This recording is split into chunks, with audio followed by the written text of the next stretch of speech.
আমাদের লোকেরা মন্ত্রী এমপি যদি হয় তাহলে সরকারি বিনামূল্যের অথবা অতি স্বল্প মূল্যের দামি প্লট আমরা একটাও গ্রহণ করব না।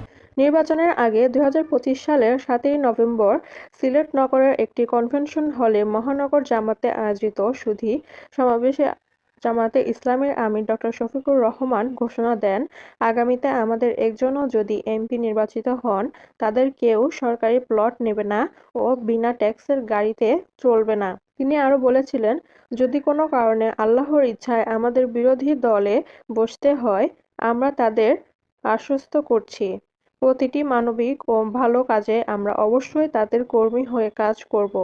তারা সরকারের যাওয়ার পর আবার যদি পুরনো কায়দায় ওলটপালট কিছু করে, প্রথমে ব্যক্তিগতভাবে বলবো, এগুলো ছেড়ে দেন। যদি তারা সংশোধন হয়ে যান, অভিনন্দন জানাবো। যদি না করেন, তবে আগেও যেমন জীবন বাজি রেখে আন্দোলন সংগ্রাম আমরা করেছি, আগামীতেও ছাড় দেব না।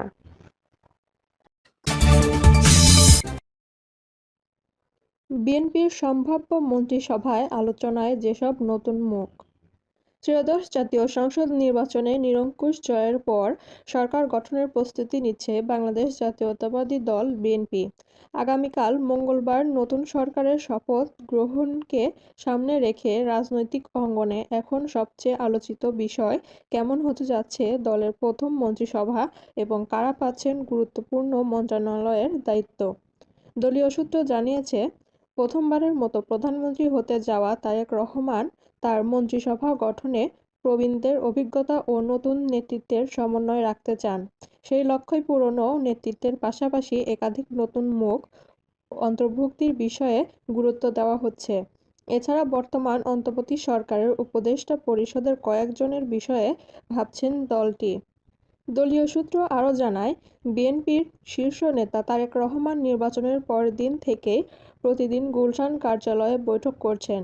সম্ভাব্য মন্ত্রীদের তালিকা নিয়ে তার ঘনিষ্ঠ আর দলের সিনিয়র নেতাদের সঙ্গে আলোচনা করছেন। একই সঙ্গে দেশের অভিজ্ঞ বিএনপির শুভাকাঙ্ক্ষীদের কাছ থেকেও পরামর্শ নিচ্ছেন। রাজনৈতিক বিশ্লেষকদের মতে, এবারের মন্ত্রিসভা শুধু ক্ষমতার ভারসাম্য নয়, বরং প্রশাসনিক দক্ষতা ও জনমুখী ভাবমূর্তি এ দুটি দিক বিবেচনায় রেখে সাজানো হচ্ছে।